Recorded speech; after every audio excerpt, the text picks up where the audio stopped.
Welcome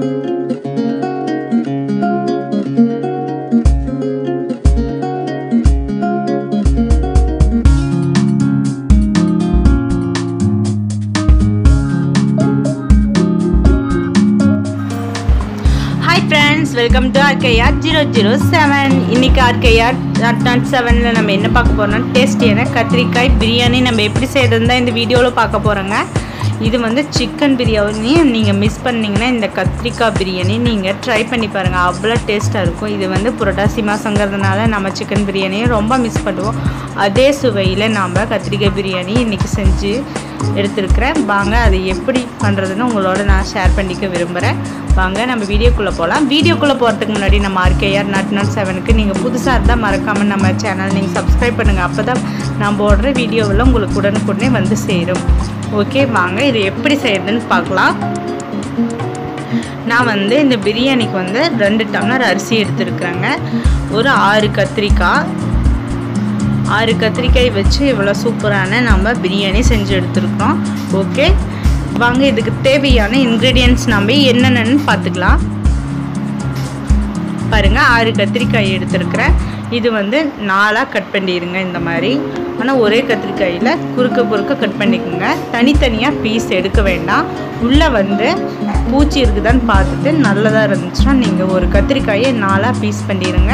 ஆனால் வந்து அது அப்படியே இருக்கணும், தனித்தனியாக பீஸ் பண்ணக்கூடாது.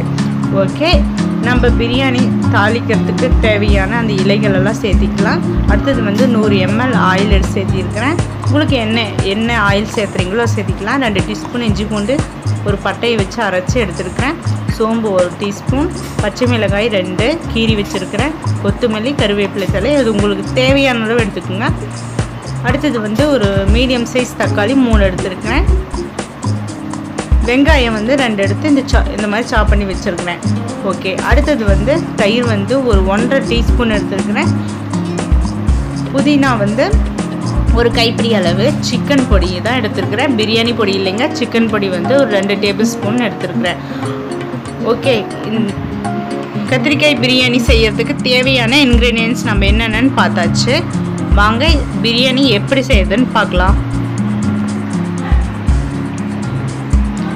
நீங்கள் வந்து சிக்கன் பொடி சேர்த்துனீங்கன்னா இன்னும் நல்ல டேஸ்ட்டு கொடுக்கும். அது இதில் நான் சொல்கிற டிப்ஸு. நல்ல சிக்கன் பிரியாணி மாதிரி நல்ல டேஸ்ட் வர்றதுக்கு சிக்கன் பொடி நாம் சேர்த்துனோம்னா அவ்வளோ டேஸ்ட் வரும். ஓகே, பிரியாணி பவுடர் நாம் சேர்த்துறது இல்லை இந்த கத்திரிக்காய் பிரியாணியில். ஓகே, நாம் குக்கரில் வந்து ஒரு 100 ml ஆயில் சேர்த்திக்கிட்டோம்.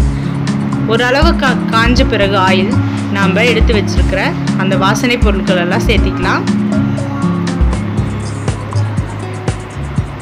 ஓரளவு சூடான பிறகு நீங்கள் சேர்த்திக்குங்க. ரொம்ப சூடான பிறகு நம்ம சேர்த்துனோம்னா இந்த இலையெல்லாம் சீக்கிரம் கருகி போன மாதிரி ஆயிரும். ஓகே, ஒரு பாதி அளவு சூடான பிறகு நாம் இதை சேர்த்திக்கலாம். ஓகே, நாம் சாப் பண்ணி வச்சுருக்கிற 2 மீடியம் சைஸ் வெங்காயத்தை இதில் சேர்த்திடலாம். கூடவே நம்ம எடுத்து வச்சிருக்கிற கறிவேப்பிலை தலையும் சேர்த்திடலாம். அடுத்தது வந்து 2 பச்சை மிளகாய் தான் நான் எடுத்துருக்கிறேன். அது வந்து குறுக்கா கீறி விட்டு நம்ம இதில் சேர்த்திக்கலாம். ஒரு 1 டீஸ்பூன் சோம்பு இதில் சேர்த்தி விட்டுடலாம். இது வந்து சிக்கன் பிரியாணி மாதிரியே தாங்க டேஸ்ட் வரும். நீங்கள் வேணால் இது வீட்டில் ட்ரை பண்ணி பாருங்கள். இது நான் உண்மையால் நல்லாயிருக்கும். ஓகே, ஒரு கைப்பிடி அளவு கொத்தமல்லி தழை, நம்ம புதினா தலையை நம்ம ஆட் பண்ணிடலாம். நல்லா வதக்கி விடுங்க. பச்சை வாசனையே சுத்தமாக இருக்கக்கூடாது, அந்த அளவுக்கு நம்ம வதக்கி விடணும். ஓகே, அடுத்தது வந்து இஞ்சி பூண்டு பேஸ்ட்டு. இஞ்சி பூண்டு பட்டை அது 3ஐயும் வச்சு அரைச்சி ஒரு 2 டீஸ்பூன் நான் இஞ்சி பூண்டு பேஸ்ட்டு நான் சேர்த்திருக்கிறேன். கொஞ்சம் தண்ணி விட்டதுனால அது ரொம்ப தண்ணியாட்டு இருக்கு. நீங்கள் வந்து கொஞ்சம் கெட்டியாக கூட அரைச்சி எடுத்துக்கலாம். எப்படி இருந்தாலும் பிரச்சனை இல்லை. அதை வந்து நாம் வந்து பச்சை வாசனை போகிற மாதிரி நல்லா வதக்கி விட்டுட்டோம்னாவே போதுமானது அதுக்கு. ஓகே, இது வந்து நல்லா பச்சை வாசனை போகிற மாதிரி நல்லா வதக்கி விட்டுருங்க. அடுத்தது ஒரு 1/2 டீஸ்பூன் மஞ்சத்தூள் நம்ம சேர்த்திக்கலாம். அடுத்தது 1 டீஸ்பூன் ரெட் சில்லி பவுடர் சேர்த்திக்கலாம். ஓகே, இதையும் சேர்த்து நல்லா வதக்கி விடுங்க.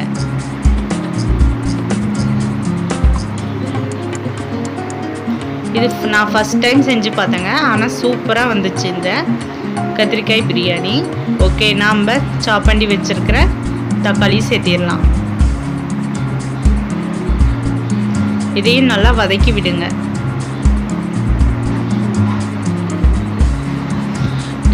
நம்ம பிரியாணிக்கு நார்மலாக பிரியாணி பவுடர் தான் நம்ம சேர்த்துவோம். ஆனால் வந்து இந்த கத்திரிக்காய் பிரியாணியில் வந்து நாம் சிக்கன் பொடி சேர்த்திருக்கிறோம். அதனால தான் இன்னும் நல்ல டேஸ்ட் இது கொடுத்துருக்கு. ஓகே, இந்த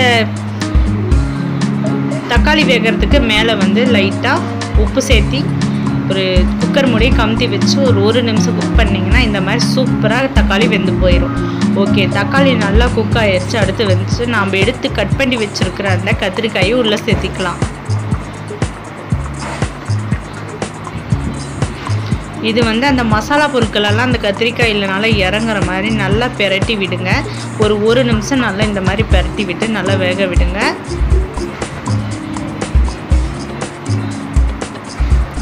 ஓகே, இப்போ வந்து முக்கியமான இன்க்ரீடியன்ட்ஸ் நம்ம வந்து சிக்கன் பொடியும் உள்ளே சேர்த்திக்கலாம். 2 டேபிள் ஸ்பூன் எடுத்து நம்ம இதில் சேர்த்திக்கலாம். ஓகே, இதெல்லாம் சேர்த்து நல்லா அந்த கத்திரிக்காயில் நல்லா இறங்குற மாதிரி நல்லா மிக்ஸ் பண்ணி விடுங்க.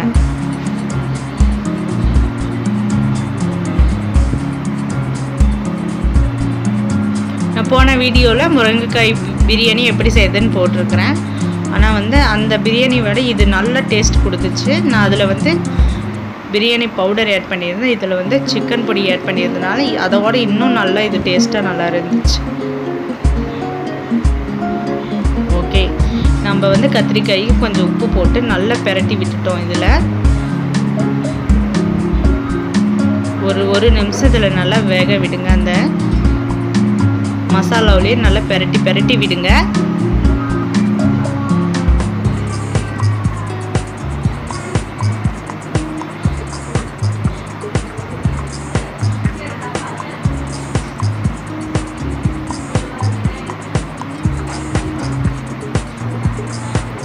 ஓகே, நல்லா பெரட்டி விட்டுட்டு நம்ம 2 டம்ளர் அரிசி எடுத்துருக்குறோம். 2 டம்ளர் அரிசிக்கு நான் 4 டம்ளர் தண்ணி விடுவேன், இல்லைன்னா 4.5 டம்ளர் வரைக்கும் விடுவேன். அரிசி பொறுத்து நம்ம தண்ணி விடலாம். நீங்கள் நார்மலாக எப்படி விடுவீங்களோ அந்த மாதிரியே நீங்கள் சேர்த்துக்குங்க. ஓகே, ஃபஸ்ட் ஒரு 1.5 டீஸ்பூன் தயிர் சேர்த்திக்கலாம். இதுலேயே 1.5 டீஸ்பூன் தயிர் சேர்த்து இதையும் நல்லா கலந்து விட்டுருங்க. நான் வந்து 2 டம்ளர் அரிசி எடுத்துருக்கிறேன். அதனால் வந்து நான் 4 டம்ளர் தண்ணி விடுவேன். பிரியாணிக்கு இன்னொரு 1/2 டம்ளர் சேர்த்தி கூட விடலாம். ஏன்னா இப்போ ரொம்ப பழைய அரிசியாக இருக்கிறதுனால தண்ணி கொஞ்சம் சேர்த்தி பிடிக்கும். ஓகே, நான் 2 டம்ளர் அரிசிக்கு 4.5 டம்ளர் தண்ணி விடுறேன். நீங்கள் வந்து நார்மலாக உங்கள் அரிசிக்கு எவ்வளோ தண்ணி விடுவீங்களோ அந்தளவுக்கு விட்டுக்குங்க. ஓகே, நல்லா கலந்து விட்டுருங்க. தண்ணி 4.5 டம்ளர் சேர்த்திட்டேன். நல்லா கலந்து விட்டாச்சு.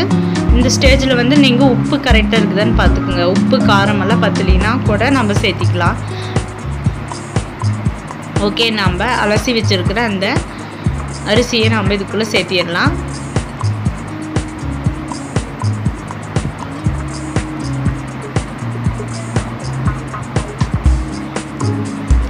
அரிசியை சேர்த்துட்டு உடனே நம்ம மூடி வச்சிடக்கூடாது. நல்லா கலந்து விட்டுட்டு உப்பு காரமெல்லாம் கரெக்டாக இருக்குதான்னு ஃபஸ்ட்டு பார்த்துக்கணும்.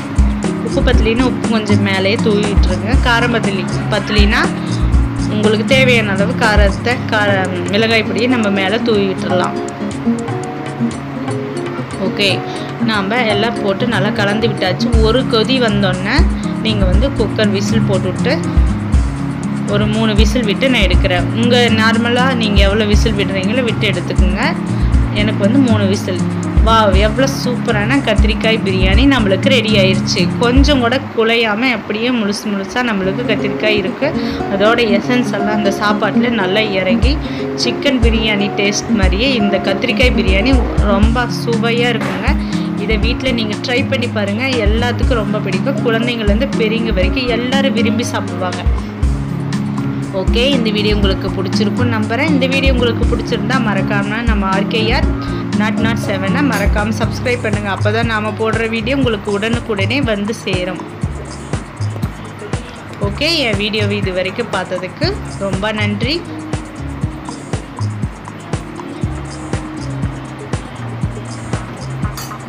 இந்த பிரியாணி வந்து நம்ம ஒரு கொதி வந்து மூடி வச்சங்காட்டி நம்ம வந்து உள்ளே வந்து எல்லா இடத்துலையும் ஒரே மாதிரி தான் வெந்திருக்கும் பாருங்கள். ஒரு சைடு வெள்ளையாக ஒரு சைடு மசாலாவெல்லாம் இறங்கி எல்லாம் இருக்காது, எல்லா இடத்துலையும் ஈவனாக வெந்திருக்கும். ஓகே, பாய்.